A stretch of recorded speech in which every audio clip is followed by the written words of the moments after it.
ये मेरे साथ 2014 में हुआ था, जब मैं अपने परदादा के घर कैरोलिना जा रहा था। हमने दोपहर के करीब लगभग 11 बजे निकलना शुरू किया था ताकि हम डिनर से पहले वहाँ पहुँचे। हम वहाँ क्रूज़ वेकेशन के लिए जा रहे थे, जिसे मेरी परदादी ने अरेंज किया था। वहाँ जाने वाले थे मैं, मेरी माँ, पिताजी, एक चाची, दूसरी चाची, परदादा, परदादी और कुछ और परदादा के दोस्त। मेरी माँ और मैं थे, साथ में हमारा लगेज। पिताजी कुछ दिन बाद आने वाले थे, काम के चक्कर में वो बिजी थे, इसलिए हमने उनके आने तक थोड़े दिन पहले गाड़ी निकाल ली थी। हम जैसे ही गाड़ी में बैठे, मेरी माँ ने मुझे नीचे बुलाया ताकि मैं अपनी एंटरटेनमेंट चीज़ें लेकर कार में बैठ सकूं। मैं उत्तेजित होकर नीचे भागा। रोड ट्रिप पे जाने के लिए एक्साइटेड था, अपनी फैमिली से मिलने के लिए भी, क्योंकि उस वक्त तक उनकी वजह से कोई प्रॉब्लम नहीं थी जो आज है। हमने एक बिजी शहर के पास एक सीनेरिक बैक रोड से अपना सफ़र शुरू किया, फिर इनर सिटी की तरफ बढ़कर हाईवे पर आ गए। इस स्टोरी में मैं सिर्फ 7 साल का था, तो मैं खुश था और दुनिया के कुछ बातों से अनजान था।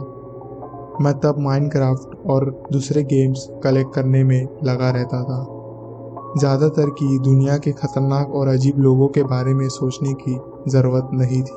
लगभग 2 घंटे के सफ़र के बाद मैंने अपनी माँ को बताया कि मुझे बाथरूम जाना है।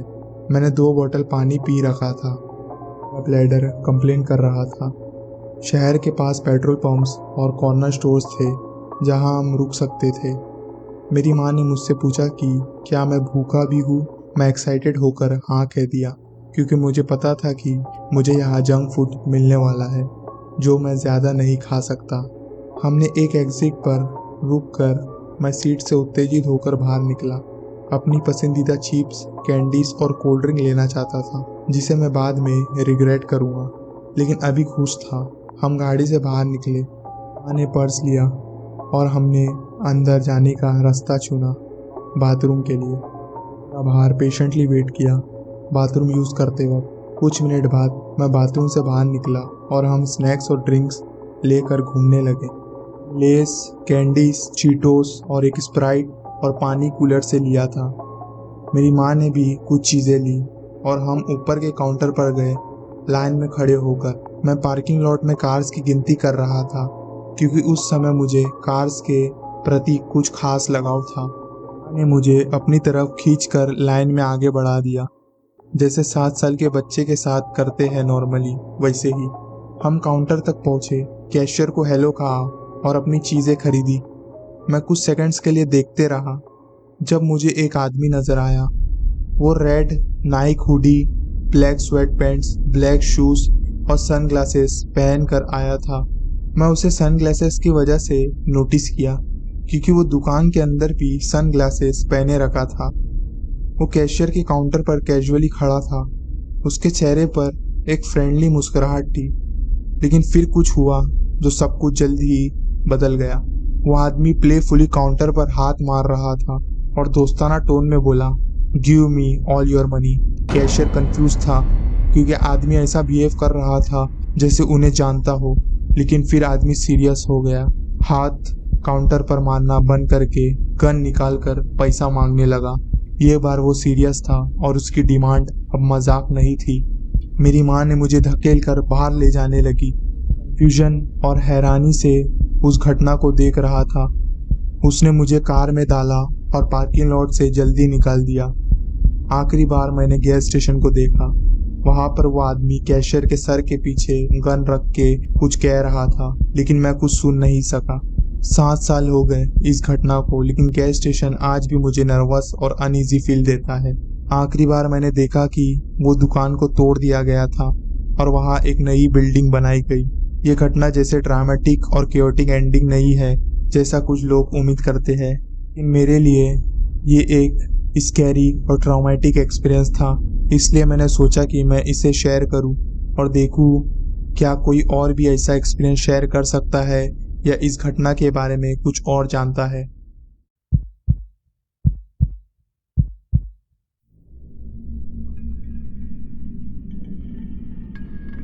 मैं न्यूजीलैंड में एक गैस स्टेशन में काम करता हूँ और मुश्किल कस्टमर्स के साथ डील करना तो डाउन साइड है, लेकिन सच्चाई ये है कि मैं हमेशा से अपने काम से प्यार करता हूँ। मेरे काम के स्टेशन में काफ़ी होमलेस लोग हैं या ऐसे लोग जो फाइनेंशियली स्ट्रगल कर रहे होते हैं, चाहे उनके पास एक घर हो या ना हो। एक होमलेस आदमी खास तौर पर मेरा स्टॉकर बन गया था। जब मैं पहली बार काम शुरू किया था तो मेरे कोवर्कर्स ने मुझे बताया था कि यह आदमी आता था और हम उसको एक फ्री कप गर्म पानी देते थे जिसपे वो शक्कर का पैकेट डालता था। उन्होंने बताया कि वो थोड़ा अजीब है लेकिन जनरली हार्मलेस है, बस थोड़ा ज़्यादा गाली देता है क्योंकि वो होमलेस है।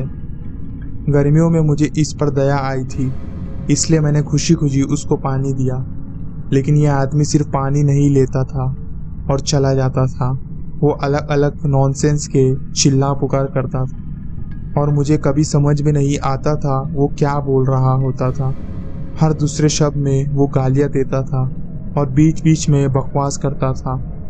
उसने उसको सर्व करना बंद कर दिया क्योंकि वो दूसरे कस्टमर्स को डिस्टर्ब करता था, लेकिन एक कोवर्कर और मैंने उसको सर्व करना जारी रखा। देखते हुए लगता है ये प्रॉब्लम उसी वक्त शुरू हुई। वो तब आता था जब मैं अकेला काम करता था।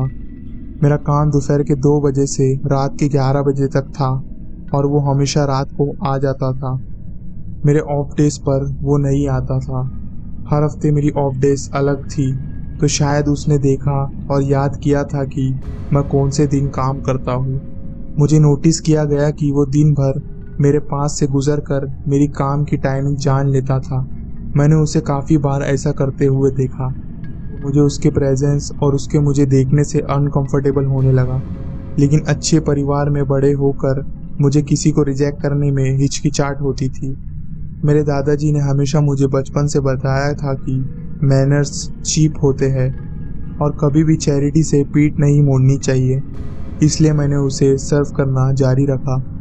फिर उसने मुझे मेरे अपीयरेंस, फिर मेरे शरीर के बारे में कमेंट करना शुरू कर दिया और वो अब पानी नहीं मांगता था, बस मुझे चाहता था। वो मुझ तक आता था और दुकान में घंटों तक घूमता रहता था। मुझे लगता था फाइनल प्रॉब्लम तब हुई जब वो मुझे देखकर मुझे इशारा किया और बोला कि मैं हमेशा उसका एक दोस्त रहूँगा। कहा मेरे खौफ का तूफान उतर गया, इसलिए मैंने फैसला किया कि जब भी मैं अकेला काम कर रहा हूँ तब उसको दुकान में नहीं आने दूंगा। मैंने दरवाजे बंद कर दिए क्योंकि मुझे पता था वो वहाँ आएगा, लेकिन मैं जानता था वो मुझे देख रहा था। मैंने कई बार उसको एलिवेस और बुशेस से मुझे देखते हुए पकड़ा था। हमने उसे ट्रेस पास करवा दिया। उम्मीद थी कि ये प्रॉब्लम सॉल्व हो जाएगी, लेकिन ऐसा नहीं हुआ। उसके बाद भी वो मुझे देखता था, मुझे डिस्टर्ब करने की कोशिश करता था और जब मैं उसको दुकान में नहीं आने देता था तो दरवाजे के पीछे से मुझे गालियाँ देने लगता था। हर बार जब वो आता था तो मैं पुलिस को फ़ोन करता था, लेकिन वो हर बार बच निकलता था। ये चलता रहा कई महीनों तक। मैं 24 घंटे डर से काम करता था और घर पर भी नाइटमेयर्स आते थे। कई बार हरासमेंट की इंसिडेंट्स हुए। वो दुकान में घुसने की कोशिश करता था और मैंने उसको देखा, लेकिन सबसे बुरा वक्त तब आया जब मैं कार फिलिंग और पंप्स क्लीनिंग कर रहा था। हमारे सारे पंप्स के पास स्पीकर्स होते हैं जो एक इंटरकॉम से कनेक्टेड होते हैं, जो अंदर से कस्टमर के साथ कम्युनिकेशन अलाउ करते हैं। दुकान बड़ा था, 12 पंप्स थे। मैं दुकान के बाहर था जब मुझे एक कोवर्कर ने स्पीकर से अंदर बुलाया। उसकी आवाज़ में चिंता थी। दिन का समय था तो पहले मुझे लगा कोई कस्टमर परेशान कर रहा होगा। मैं तुरंत अंदर गया और मेरे पीछे के दरवाजे बंद हो गए। वो बोली, look over there by the bushes. आंखों में बड़ी टेंशन थी। मैं देखा और वहाँ वो खड़ा था, मुझे देख रहा था। सबसे डरावना पार्ट ये था कि उसने एक पैर आगे किया था, जैसे वो तैयार था कि दरवाज़ा खुलने पर भागकर अटैक कर दे। मेरा दिल घबरा गया और मैंने तुरंत पुलिस को फ़ोन किया। वो जल्दी पहुंच गए और उसको पकड़ लिया। उसे अरेस्ट कर दिया गया। शुक्र है। खैर कहना तो ये है कि मुझे अगली कुछ महीनों तक सुकून नहीं मिला। कोर्ट में जाना पड़ता था उसके खिलाफ टेस्टिफाई करने के लिए। भी डर था कि कहीं वो रिहा ना हो जाए। कोर्ट हियरिंग से 2 दिन पहले मुझे पता चला कि उसको मुजरिम करार कर दिया गया। मैं काम पर था और कस्टमर्स के सामने खुशी खुशी नाचने लगा। अब तक ये मेरे लिए सबसे सुरक्षित वक्त था, लगभग 1 साल की जो जिंदगी का सबसे लंबा साल था। लेकिन अभी तो ये खत्म हो गया। हाँ, कुछ हिस्से में मुझे एक सेंटेंसिंग केस के लिए तैयार होना है जिसमें उसकी सजा तय होती है, लेकिन अभी मैं आखिरकार शांत हो सकता हूँ, जानते हुए कि ये दरिंदा सड़कों से दूर है। और सबसे ज्यादा महत्वपूर्ण बात तो यह है कि वो मेरे पास नहीं आएगा। तो मुझे पता है कि यह असल तौर पे खत्म नहीं हुआ है। मेरी भविष्यवाणी है कि जब वो रिहा होगा बस आ जाएगा। ये आदमी पागल है, उसका दिमाग खराब है। एक ही बात है जो मुझे आगे बढ़ने पर मजबूर करती है, don't borrow trouble before it shows up at your doorstep. लेकिन समस्या ये है कि मुझे पता है वो जल्द ही मेरे दरवाजे पे आ जाएगा।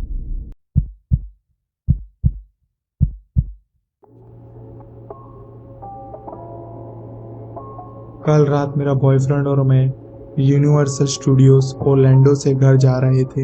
हम खाली भूमि के बीच में सफर कर रहे थे। बॉयफ्रेंड की गाड़ी का स्पीडोमीटर खराब था और उन्हें पेट्रोल भरने के बाद माइल्स रिसेट करने के लिए बटन दबाना पड़ता था, जो आगे काफी महत्वपूर्ण हो जाता है।